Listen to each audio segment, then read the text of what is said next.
രാജ്യത്തെ ഏറ്റവും വലിയ തീർത്ഥാടന കേന്ദ്രങ്ങളിൽ ഒന്നായ ശബരിമലയിലെ സ്വർണം മോഷ്ടിക്കപ്പെട്ടെന്ന വിവരം ലക്ഷക്കണക്കിന് ഭക്തരുടെ ഹൃദയങ്ങളെ ഉലച്ചിരിക്കുന്നു. ശ്രീകോവിലിന്റെ കാവൽക്കാരായ ദ്വാരപാലകരുടെ ശില്പത്തെ പൊതിഞ്ഞ സ്വർണം പോലും തട്ടിയെടുത്തവർ മറ്റെന്ത് കവർച്ചയ്ക്കും മടിക്കാത്തവരാണ്. ദ്വാരപാലകരെ വകവരുത്തിയവർ എവിടെയൊക്കെ കടന്നു കയറിയെന്നും അറിയേണ്ടതുണ്ട്. ഹൈക്കോടതി നിയോഗിച്ച പ്രത്യേക അന്വേഷണ സംഘം അമ്പലം വിഴുങ്ങികളെ മാത്രമല്ല, അവരെ പോറ്റി വളർത്തിയവരെയും നിയമത്തിന് മുന്നിൽ എത്തിക്കട്ടെ. ചരിത്രത്തിലെ ഏറ്റവും അപമാനകരമായ ഒരു മോഷണ കേസിലൂടെയാണ് സംസ്ഥാനം കടന്നുപോകുന്നത്. ശബരിമലയിൽ നിന്ന് 2019 അറ്റകുറ്റപ്പണിക്ക് കൊണ്ടുപോയ അത്രയും സ്വർണം ദ്വാരപാലക ശില്പത്തിനൊപ്പം തിരിച്ചെത്തിയില്ലെന്ന് വ്യക്തമാണെന്നാണ് ഹൈക്കോടതി ദേവസ്വം ബെഞ്ച് ചൂണ്ടിക്കാട്ടിയത്. സ്വർണം പൊതിഞ്ഞ യഥാർത്ഥ ദ്വാരപാലക ശില്പങ്ങൾ 2019 സ്പോൺസർ വിൽപ്പന നടത്തിയോ എന്നും സംശയിക്കാമെന്ന് ദേവസ്വം വിജിലൻസിന്റെ റിപ്പോർട്ട് പരിശോധിച്ച കോടതി വിലയിരുത്തി.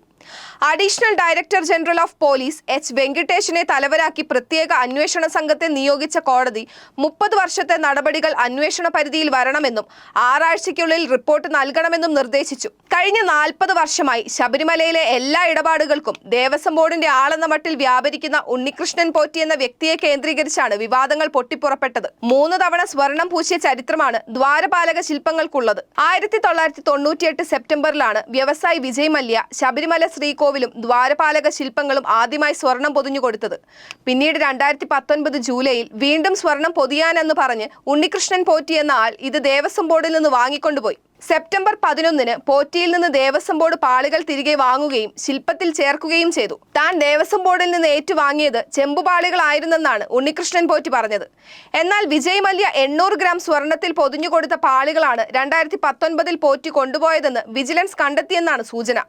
അത് തിരിച്ചെത്തിയപ്പോൾ 397 ഗ്രാം സ്വർണമാണ് ഉണ്ടായിരുന്നത്. താൻ കൊണ്ടുപോയത് ചെമ്പുപാളികളായിരുന്നെന്നും 1/2 കിലോ സ്വർണം വാങ്ങിയതിൽ 397 ഗ്രാം പാളിക്ക് വേണ്ടി ഉപയോഗിച്ചെന്നും ബാക്കി സ്വർണം കൊണ്ട് മാളികപ്പുറം ക്ഷേത്രത്തിൽ മാല പണിത് നൽകിയെന്നുമാണ് പോറ്റിയുടെ വാദം. എങ്കിൽ വിജയ് മല്യ നൽകിയ 100 പവന്റെ സ്വർണപ്പാളി എവിടെ എന്ന ചോദ്യമാണ് ബാക്കി.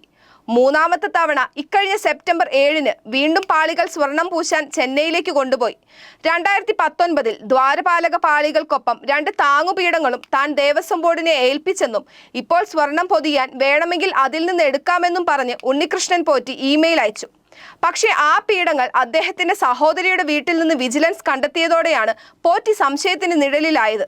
നിർദ്ദേശമുണ്ടായിരുന്നിട്ടും ഹൈക്കോടതിയുടെ അനുമതി ഇല്ലാതെ സ്വർണപ്പാളികൾ ചെന്നൈയിലേക്ക് കൊടുത്തുവിട്ട ദേവസ്വം ബോർഡിന്റെ നടപടിയും സംശയകരമാണ്. മാത്രമല്ല 2019 ഉണ്ണികൃഷ്ണൻ പോറ്റിക്ക് കൊടുത്ത പാളികൾ ചെമ്പാണെന്ന് ദേവസ്വം മഹസറിൽ രേഖപ്പെടുത്തിയതിനും ബോർഡിന് കൃത്യമായ മറുപടിയില്ല.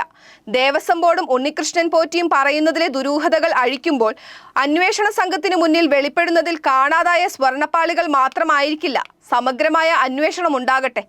ആഗോള അയ്യപ്പ ഭക്തരെ കബളിപ്പിച്ചത് ആരാണെങ്കിലും ശബരിമലയിൽ വെച്ച് പൊറുപ്പിക്കരുത്. സ്വന്തം നാട്ടിൽ ദൈവത്തിനു പോലും രക്ഷയില്ലെന്ന അവസ്ഥ സംജാതമായതിൽ സർക്കാരിനും കൈകഴുകാനാവില്ല.